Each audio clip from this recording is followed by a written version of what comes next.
Assalamualaikum warahmatullahi wabarakatuh. Halo teman-teman, gimana nih kabar kalian? Semoga teman-teman semua dalam kondisi yang sehat dan semangat ya. Sebelumnya, kakak ingin memperkenalkan diri nih. Nama kakak Bulinuha Yuwana Putra, mahasiswa dari Universitas Islam Negeri Saifuddin Zuhri Purwokerto. Di sini kita akan belajar mengenai indahnya keragaman di negeriku. Tema 7 kelas 4. Untuk teman-teman dari kelas lain juga boleh kok ikut belajar di sini untuk menambah wawasan kita semua. Oke, mari kita mulai ya. Let's go. Sejak dahulu kala, bangsa Indonesia hidup dalam keragaman. Kalimat Bhinneka Tunggal Ika pada lambang negara Garuda Pancasila bukan hanya slogan. Apakah teman-teman ingat dengan arti Bhinneka Tunggal Ika? Ya, Bhinneka Tunggal Ika berarti berbeda-beda tetapi tetap satu. Penduduk Indonesia terdiri atas beragam suku, agama, bahasa, adat, dan budaya, tetapi semua dapat hidup rukun berdampingan. Apakah teman-teman sudah mengetahui apa itu suku bangsa? Suku bangsa adalah suatu golongan manusia yang anggota-anggotanya mengidentifikasi dirinya dengan sesama. Biasanya, kesamaan tersebut didasarkan pada garis keturunan. Berdasarkan hasil sensus tahun 2010, bangsa Indonesia terdiri atas 1331 suku. Wah, suku di negara kita ternyata sangat banyak ya teman-teman. Kita harus bangga dengan negara kita karena walaupun kita terdapat banyak suku, namun kita tetap dapat bersatu. Coba kita lihat yuk apa saja contoh suku bangsa yang ada di Indonesia. Pertama, ada suku Jawa yang mayoritas berada di Jawa Tengah, suku Minang yang berada di Minangkabau, Sumatera Barat, suku Gayo yang berada di Aceh, suku Dayak dari Kalimantan, suku Baduy dari Banten, dan suku Asmat yang berada di Papua. Dari contoh suku-suku tadi, ada nih suku yang masih sangat erat dengan budaya tradisionalnya. Suku apa aja itu? Yuk kita lihat. Suku Baduy. Di Pulau Jawa, terdapat suku yang masih terikat kuat dengan tradisi kebudayaannya, yaitu suku Baduy yang terletak di daerah Banten. Suku Baduy merupakan bagian dari etnis Sunda yang setia menjaga kelestarian budaya, terdiri dari dua golongan, yaitu suku Baduy Dalam dan Baduy Luar. Kemudian beranjak ke Pulau Kalimantan, yaitu ada suku Dayak. Suku yang satu ini spesial karena meskipun berada jauh di pedalaman dan terisolir dari kehidupan urban, mereka termasuk salah satu suku adat yang sangat menghargai karya seni, dari kerajinan totem beraneka ragam hingga ukiran yang menghiasi banyak bangunan. Suku Dayak semuanya mengisyaratkan kecintaan mereka pada seni serta tetap sejalan dengan kelestarian alamnya.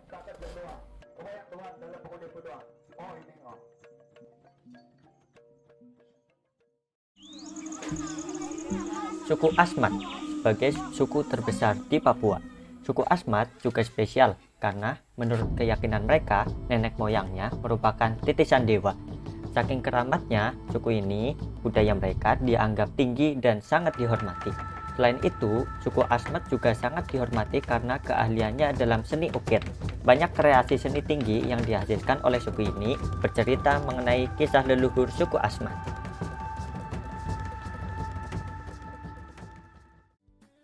Keragaman suku bangsa juga berpengaruh terhadap bentuk rumah adat. Rumah adat umumnya dibangun menyesuaikan kondisi bentang alam wilayah setempat. Keragaman bentuk rumah adat mencerminkan kemampuan nenek moyang bangsa Indonesia sebagai arsitek andal. Tidak hanya unik, bentuk rumah adat mengandung makna dan simbol tertentu. Semua itu disesuaikan adat istiadat tiap-tiap daerah.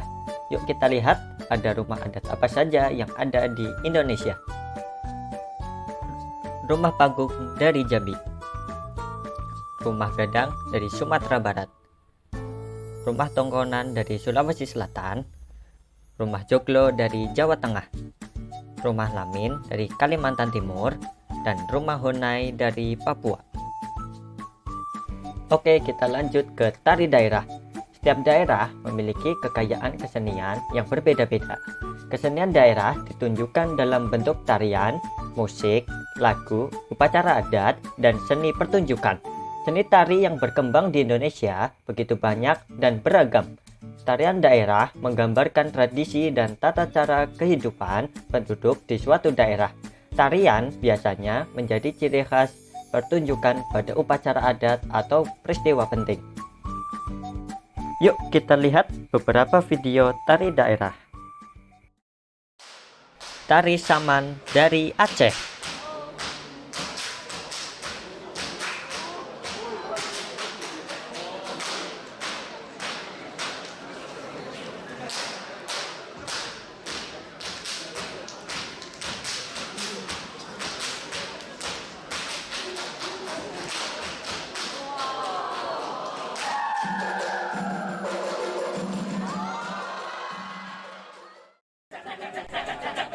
Tari Kecak dari Bali.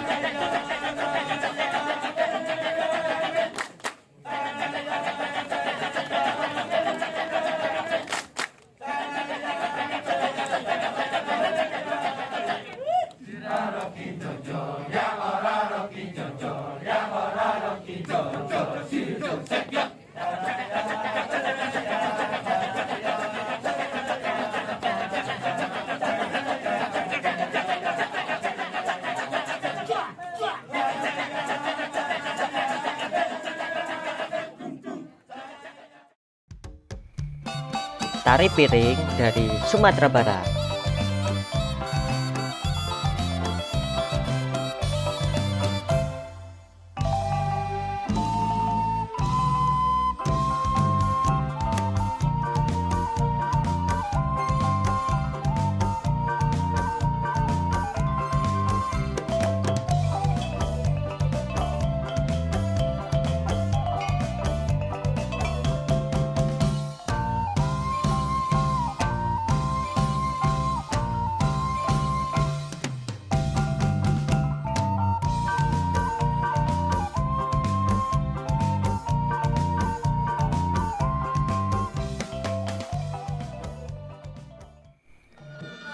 Tari Gambyong dari Jawa Tengah.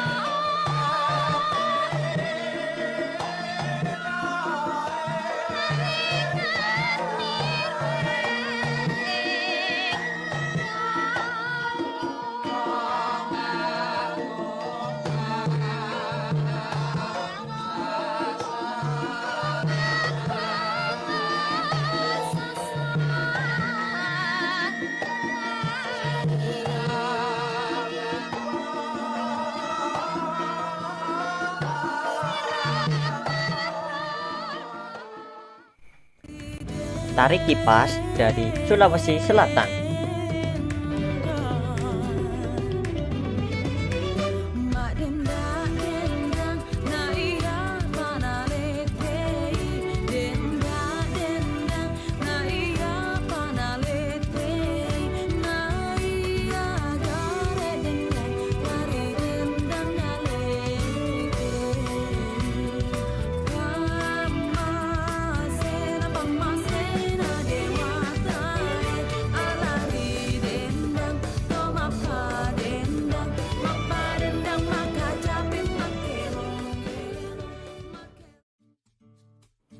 Ternyata masing-masing daerah juga memiliki lagu daerah nih teman-teman.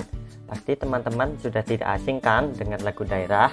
Namun secara detailnya, pengertian lagu daerah adalah sebuah lagu yang berasal dari suatu daerah tertentu dan menjadi populer karena dinyanyikan baik oleh rakyat daerah tersebut maupun rakyat daerah lainnya. Lagu daerah sendiri sangat sederhana dengan menggunakan bahasa daerah atau bahasa setempat. Di Indonesia, lagu daerah berjumlah sangat banyak dan setiap lagu daerah memiliki ciri khas tersendiri. Yuk, coba kita dengarkan beberapa lagu daerah.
Gundul-gundul pacucuk gelengan, nyunggi-nyunggi wakukuk gembelengan, wakung glimpang segane dadi saratan, wakung glimpang segane dadi saratan.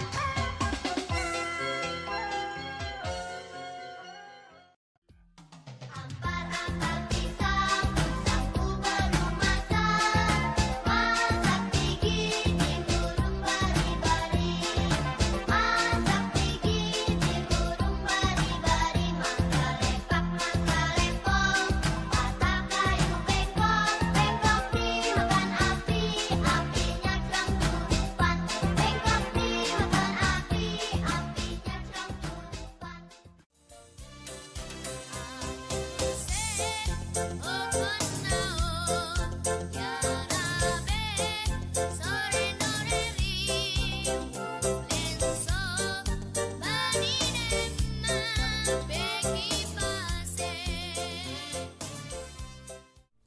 Alat musik daerah adalah alat musik yang berkembang secara turun-menurun pada suatu daerah. Alat musik tersebut biasanya digunakan untuk mengiringi sebuah musik-musik yang terdapat di kalangan masyarakat di daerah tersebut. Setiap suku bangsa yang ada di Indonesia memiliki alat musik khas daerah yang berbeda-beda. Yuk kita dengarkan beberapa suara alat musik daerah. Gambus dari Riau.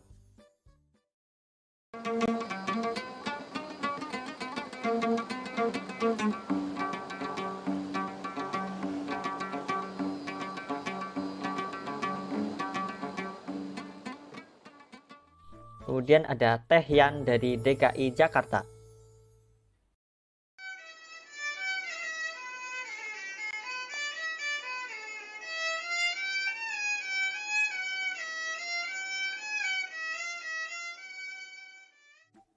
Gamelan dari Jawa Tengah.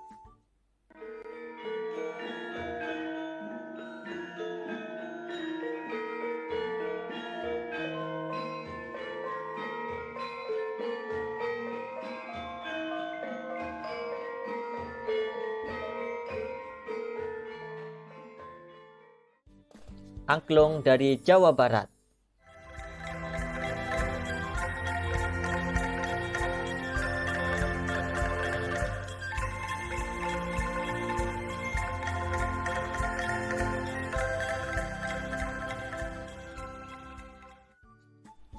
Sasando dari Nusa Tenggara Timur.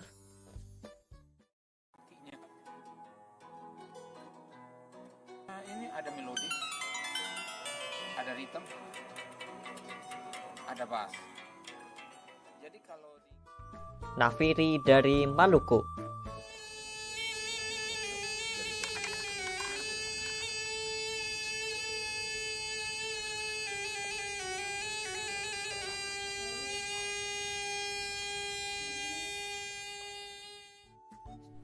Tifa dari Papua.